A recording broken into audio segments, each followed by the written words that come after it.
C'est incroyable, mais il y a qu'à l'OM qu'on peut voir ce genre de choses arriver. Et ça, personne ne pourra me l'enlever de la tête. Bonjour à toutes et à tous, fans de l'OM et d'autres clubs, j'espère que vous allez bien. Très heureux de vous retrouver aujourd'hui pour une nouvelle vidéo Actu OM. Et dans cette vidéo, on va parler d'un seul et unique sujet. Vous le savez, vous qui me suivez maintenant depuis un certain moment, habituellement, je prends pas mal de sujets que je débriefe, que j'analyse et ensuite on en débat dans les commentaires. Mais par contre, ce sujet-là, méritait de faire une vidéo. Et ce sujet, c'est Naïef Aguerd. Alors pour tous ceux qui ont veillé tard, peut-être que vous êtes déjà au courant, peut-être pas. Pour tous ceux qui se sont levés tôt, c'est la même chose. Pour tous ceux qui se sont levés un peu plus tard, peut-être que vous n'êtes toujours pas au courant. Mais oui, c'est bien ça, la nouvelle du jour. Naïef Aguerd, parti il y a de cela quelques jours, va revenir à l'OM. Qu'est-ce que c'est que ce délire? On va en parler les amis, installez-vous bien et j'espère que vous êtes prêtes et prêts. C'est parti.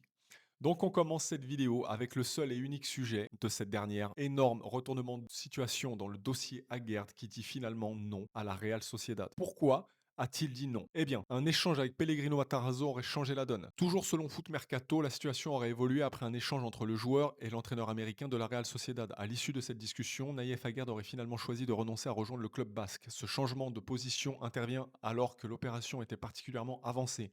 Entre l'accord conclu entre les deux clubs et la visite médicale déjà effectuée, les principales étapes du transfert semblaient avoir été franchies avant le refus final du joueur. Alors, avant de rentrer plus en profondeur dans ce transfert-là un peu bizarre, parce que pour moi, il y a un côté très très bizarre dans ce dossier-là, je tiens à faire un rappel. Même si vous allez me dire que je l'ai déjà dit, mais méfiez-vous de ce que vous pouvez lire sur les réseaux sociaux. Hier, j'étais sur mon canapé, il était à peu près 23 heures. J'allume Instagram pour aller répondre à des commentaires sous certains de mes posts. Et qu'est-ce que je vois? Cette info-là. Et sous cette info-là, j'ai pu lire tout et n'importe quoi. J'ai pu lire que c'était parce qu'il avait raté sa visite médicale. J'ai pu lire parce que finalement l'accord entre les deux clubs était tombé à l'eau. J'ai lu de tout et n'importe quoi. Alors les sources, t'inquiète frère, wesh t'inquiète la famille, t'inquiète on est là, c'est bon, vous commencez à nous gonfler. Et ce que vous n'avez pas compris les amis, alors je me mets à votre place pour beaucoup de supporters, c'est le mercato estival, on est à la recherche de, d'infos et de rumeurs et surtout de concret autour de notre club de cœur, l'OM. Bien sûr, j'ai été à votre place, j'ai été là toujours à aller chercher à droite à gauche des infos parce qu'on aime l'OM, ça déchaîne les passions et on veut se renseigner, on veut savoir ce qui se passe à l'OM. Ça, c'est normal. Mais le problème, c'est que ces gens-là, là, qui créent ces pages-là pour faire des clics, pour faire des likes, pour faire des vues, pour faire de la monnaie, c'est sur votre dos et sur le dos de l'OM. Et ils le savent très bien. Ils savent que l'OM, c'est un club qui déchaîne les passions. Ils savent qu'on a des supporters en France, en Europe, partout dans le monde. Et donc, ils jouent sur ça. Et ils vont vous sortir des articles, mais comme ça, pour aller dire tout et n'importe quoi, histoire que les gens soient choqués, like, partage, republie. Et en plus, derrière ça, ça va créer de la discorde entre certains supporters de l'OM eux-mêmes. Et moi, ça, je l'ai vu sous certaines de mes vidéos. Je l'ai vu parce que on est venu me dire tout de suite, bah, notamment hier sur le post que j'ai fait sur Naïef Aguerd, ouais, Kevin, c'est parce qu'il a raté sa visite médicale, ce mec-là, son physique, il est mort, on n'a plus rien à en faire, etc. Non. Et derrière ça, il y a d'autres supporters qui disent mais non, c'est n'importe quoi, ça n'a rien à voir avec la visite médicale, etc. Ça crée de la discorde et entre supporters, on en vient même à s'embrouiller. Donc méfiez-vous de ces sources-là. Ouais, je t'inquiète frère. Moi, ils me fatiguent. Ils me fatiguent et je ne peux plus me les voir. Et d'ailleurs, je n'ai pas hésité à aller leur écrire directement sur les réseaux sociaux en DM. Donc voilà, méfiez-vous les amis. Je pense que vous connaissez certaines pages qui sont très fiables.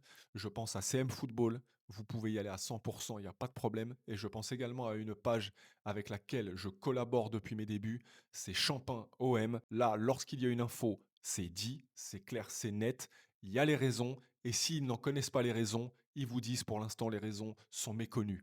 Mais dans tous les cas, ça, ce sont des pages fiables. Tout le reste, je ne vais pas vous mentir, à 80%, généralement, ce sont des sources. Ouais, je t'inquiète, et ça n'en vaut pas la peine.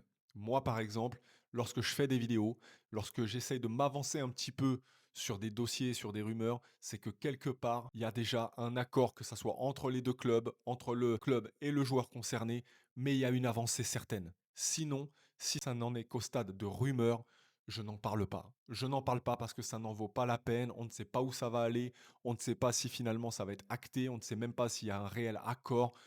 Tout ça, moi, non. Je parle quand il y a vraiment une avancée sur un dossier. Alors j'avoue, par contre, j'ai fait le con. J'avoue, j'ai fait le con sur Højbjerg, sur les réseaux. J'avais déjà fait limite son Here We Go, pas directement, mais j'avais déjà remercié Højbjerg pour ses services parce que je le voyais partir à Newcastle. Rappelons quand même qu'il y avait un accord entre les deux clubs et que finalement c'est Højbjerg qui a dit non.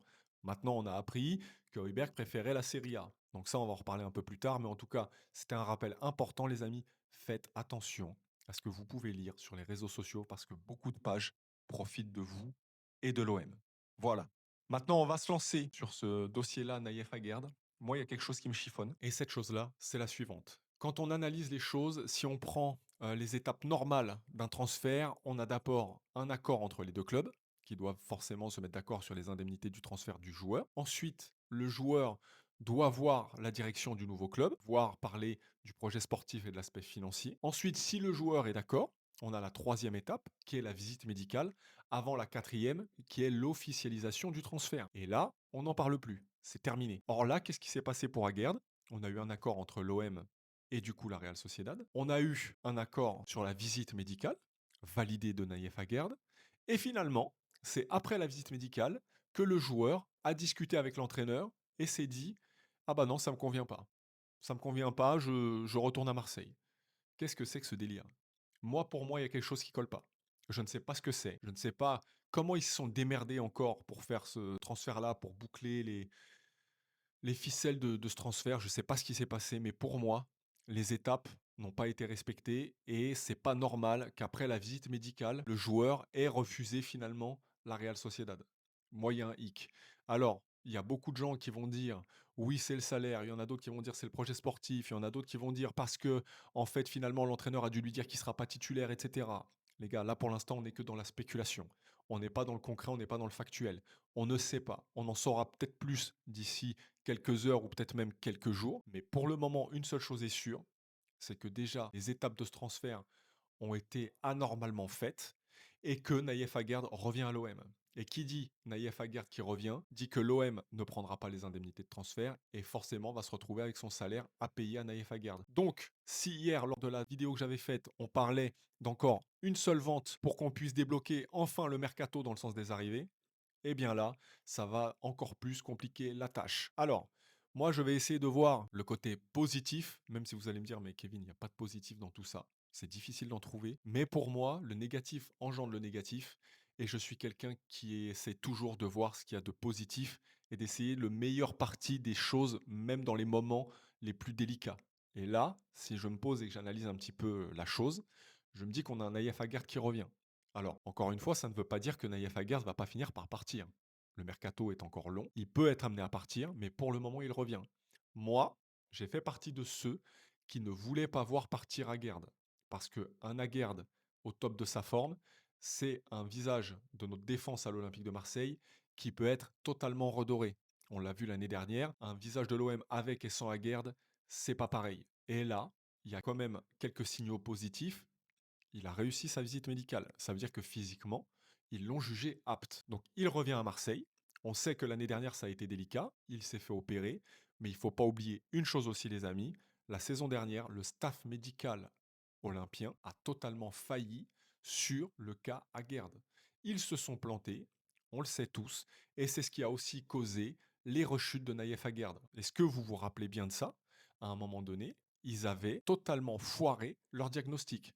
Ce qui fait que Naïef Aguerd a chuté, rechuté, rechuté, ça a amené à une opération. Et au final, là, on aurait peut-être un Naïef Aguerd qui serait à 100%. Donc déjà, le staff olympien est en faute concernant le cas Naïef Aguerd.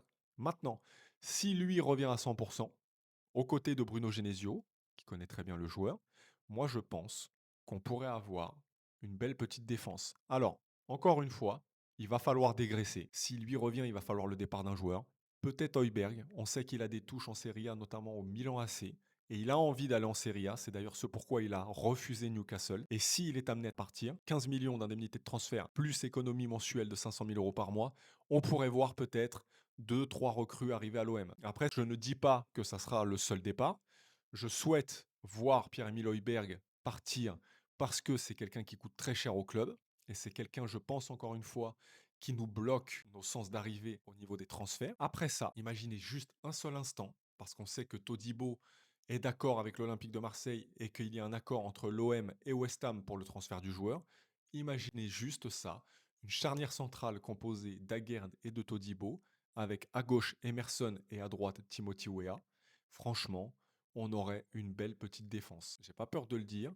Aguerd à 100%, je valide et je garde tous les jours dans ma défense titulaire, ça ne bouge pas. Aux côtés de Todibo, avec Emerson à gauche, Weah à droite, on aurait une belle petite défense. Alors le mercato est encore long, on peut avoir des départs, on peut avoir quelques arrivées, mais en tout cas, du côté positif de la force, on va dire, ça peut être positif que Naïef Aguerd revienne et puisse rester à l'OM en étant à 100% de ses capacités. Voilà les amis.